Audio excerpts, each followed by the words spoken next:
Hello दोस्तों, मॉर्टल journey to immortality के part 2 में आपका स्वागत है। तो लास्ट पार्ट में हमने देखा कि हार्ली और उसके दोनों दोस्त सेवंथ मिस्टर सेक्ट के टेस्ट में फेल हो जाते हैं, पर डॉक्टर मो हार्ली और जोंगताई से बहुत इम्प्रेस हो जाते हैं, इसीलिए वो उन्हें अपना डिसेबल बना लेते हैं।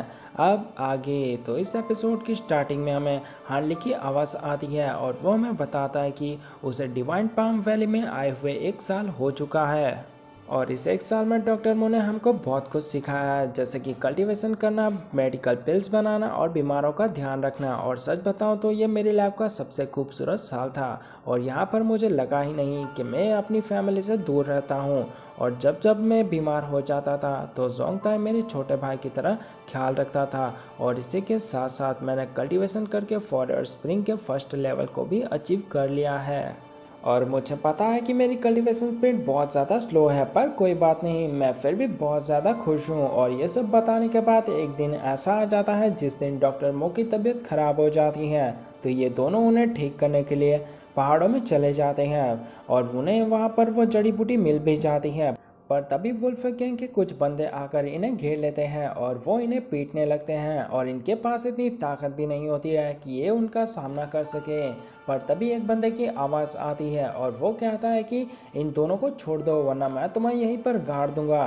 तो ये सुनकर उस गैंग का लीडर बोलता है, ओह अच्छा, तो ये बात है, तो चलो देखते हैं कि कौन किसे गाड़ता है। इतना कहकर वो अपने बंदों को उस बंदे पर अटैक करने के लिए भेज देता है, पर वो बंदा मार्शल आर्ट में एक्सपर्ट था, इसीलिए वो उसके बंदों को बड़ी आसानी से पीटने लगता है और देखते ही देखते वो उनका वहीं पर ढेर कर देता है। तो ये देखकर उस गैंग के लीडर को गुस्सा आता है और वो पीछे से उस बंदे पर अपनी स्वॉर्ड से अटैक करने के लिए आ जाता है, जिससे कि वो बंदा देख लेता है, इसीलिए वो जल्दी से अपनी स्वॉर्ड निकाल कर उस अटैक को ब्लॉक करता है। पर उस अटैक की पावर इतनी ज़्यादा होती है कि वो खिसकते हुए पीछे चला जाता है। तो ये देखकर वो टीम लीडर एक एटीट्यूड भरी स्माइल करता है। तो ये देखकर उस बंदे को बहुत गुस्सा आता है। फिर ये दोनों आपस में फाइट करने लगते हैं, पर वो बंदा कुछ ही अटैक्स में उस टीम लीडर की हालत खराब कर देता है, तो वो अपने बंदों को लेकर वहां से भाग जाता है।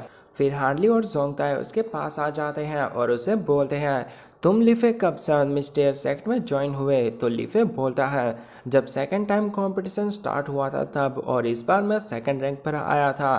तो हार्ली कहता है, तो तुम मुझे बताओ कि तुम इतने कम टाइम में कैसे पावरफुल हो गए?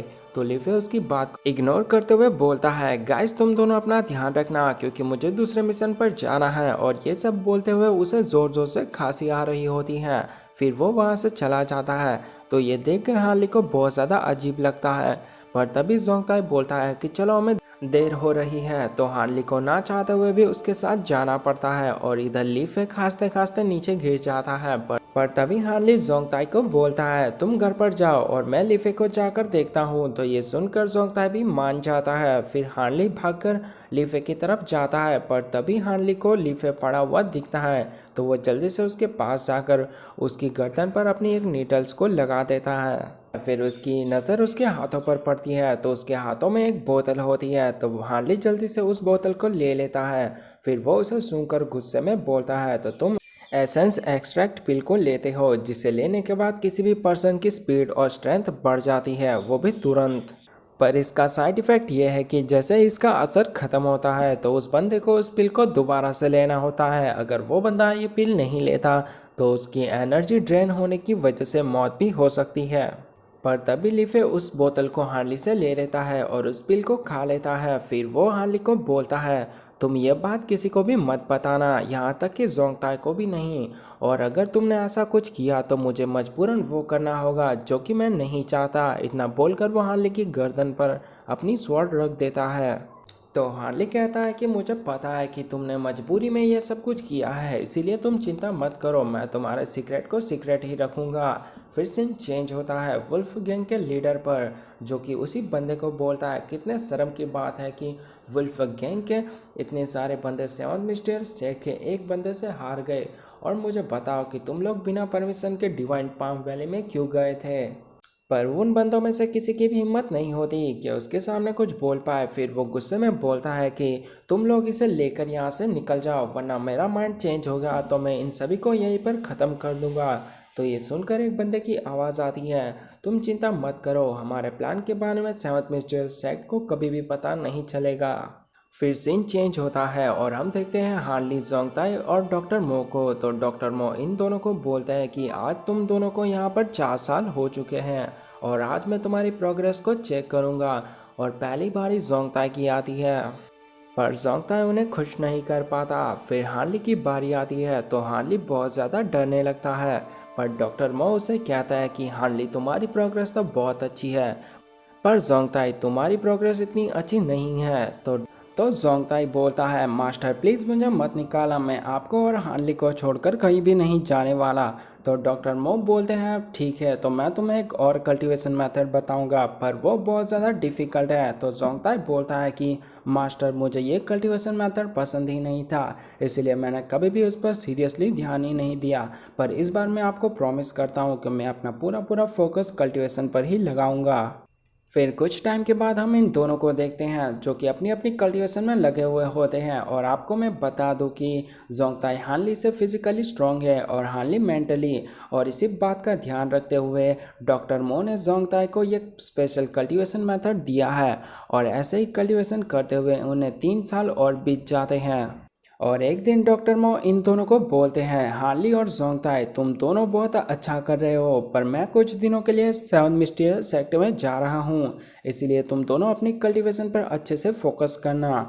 और हार्ली तुम कल्टीवेशन के साथ साथ एल्केमी पे भी ध्यान देना। तो हार्ली बोलता है ठीक है मास्टर।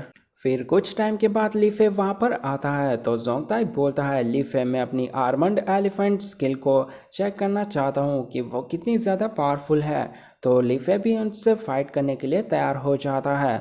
फिर इन दोनों के बीच में एक फ्रेंडली फाइट स्टार्ट हो जाती है। तो जोंगताई सबसे पहले लीफे पर एक पंच मारता है जिसे लीफे बड़ी आसानी से ब्लॉक कर लेता है, पर उसके प्रेशर से वो पीछे चला जाता है। फिर वो जोंगताई पर आकर एक किक मारता है, पर जोंगताई को उस किक से कोई फर्क नहीं पड़ता।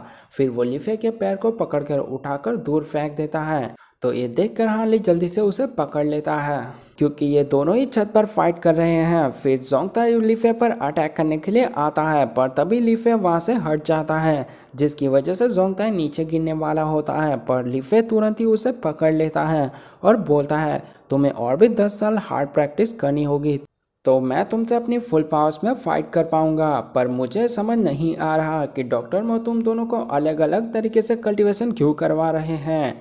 तो हार्ली बोलता है क्योंकि मैं एल्केमी में अच्छा हूँ और जोंगताई फाइट करने में।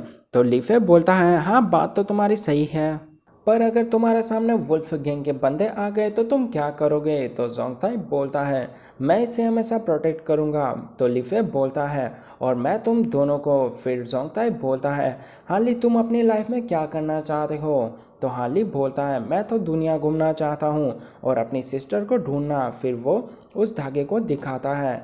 तो लीफे बोलता है हाँ मुझे वो अभी भी वो दिन याद है। इतना बोलकर वो लिंगर की एक्टिंग करने लगता है।